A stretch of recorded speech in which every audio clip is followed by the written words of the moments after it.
Is Vance Joseph on the hot seat for the Denver Broncos in 2024? After week 3 of 2023, the meltdown down in Miami, if you had told me that Vance Joseph was still going to be the Broncos defensive coordinator in 2024, I would not have believed you. But after that game, the Broncos made a lot of changes on defense. Some of them, of course, were personnel related, getting rid of guys like Randy Gregory and Frank Clark, who were being toxic in the locker room. But other parts of it include just changing the overall scheme and philosophy of the defense. I want to bring in this chart right here from Cody Alexander of Field Vision Sports. This is the 2023 coverage rates for the Denver Broncos, and towards the beginning of 2023, Vance Joseph, it felt like, wanted to stick with what worked for the Denver Broncos in 2022 under Ejiro Evero, and that was a lot of Vic Fangio predicated stuff. A lot of cover 4, a lot of cover 6, those too high shell coverages that limit the deep passing game, but there are significant vulnerabilities with those coverages. Pretty much anything underneath is going to be available in the passing game, and those coverages are vulnerable against the run. So Vance Joseph called these coverages ad nauseum in the first 3 weeks of the season, and that yielded the disastrous results on defense that we saw in those first 3 weeks.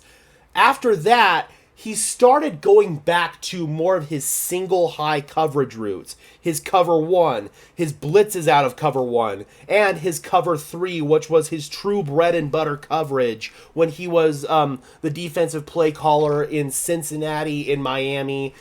They ran a lot of cover 3 when Vance Joseph was the head coach here, although he wasn't the defensive play caller. Joe Woods was, but they still ran a lot of single high defenses. You saw a lot of Wade Phillips influences with how Vance Joseph would call his defenses and just organize his defenses. And it felt like in the periods of success for the Denver Broncos defense last year, the 5-game winning streak, that was when Vance Joseph went back to his Wade Phillips roots. His cover 3 was probably his most used call last year, or it was his most used call last year by a pretty significant margin. 40.7% of his calls last year were cover 3, and that was all towards the middle to back half of the year. Vance did not run a lot of cover 3 in those first 3 games, and that is one of the reasons why Denver was exposed so much in the run game. Cover 3 helps defend the run because you're bringing an extra safety, an extra body down to help in the box and account for extra numbers in the run game.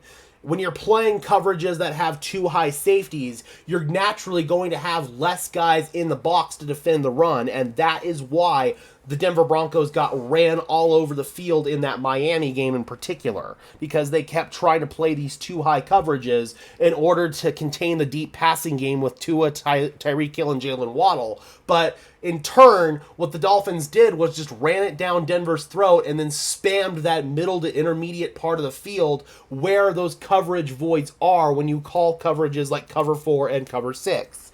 So again, Vance Joseph going back to his single high roots is what helped the Denver Broncos defense change for the better.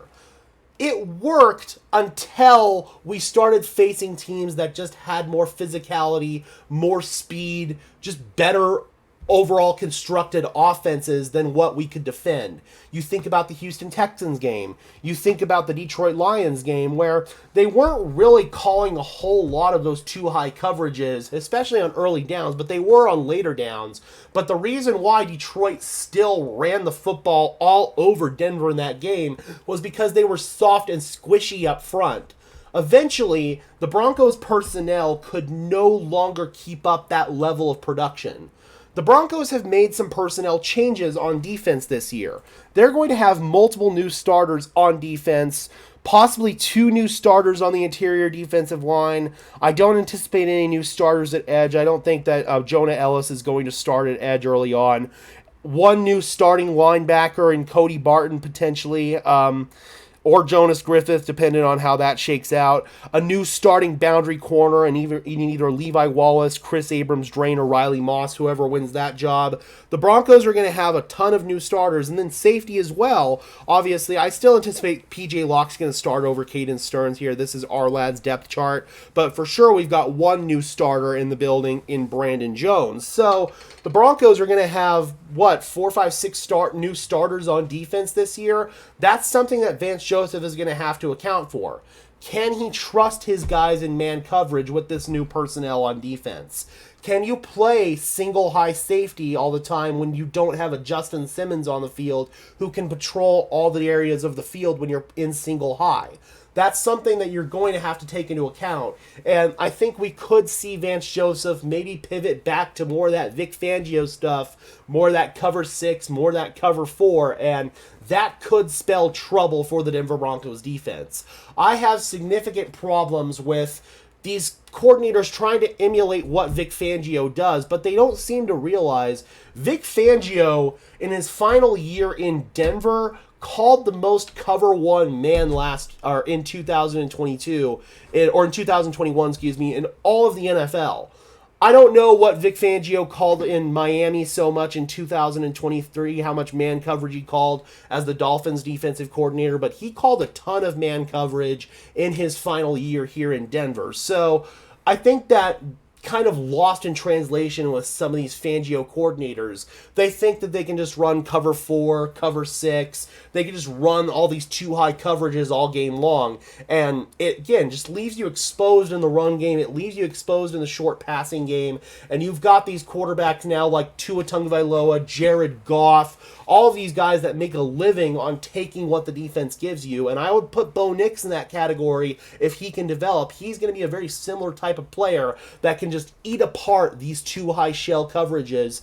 And that's just why I don't like the Denver Broncos pivoting towards them. And I'm hoping that we stick with more of these single high cover 1, cover 3. Otherwise, Vance Joseph could be on the hot seat if these Denver Broncos defensive struggles from 2023, early 2023, spill over into 2024.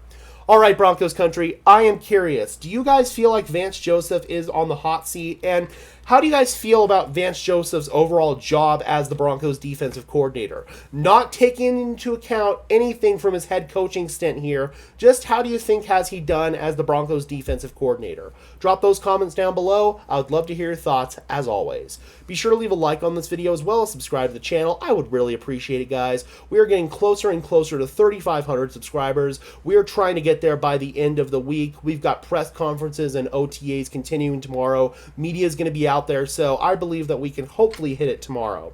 All right, guys, and until next time, I'm your host, Gage Madrid, saying peace out.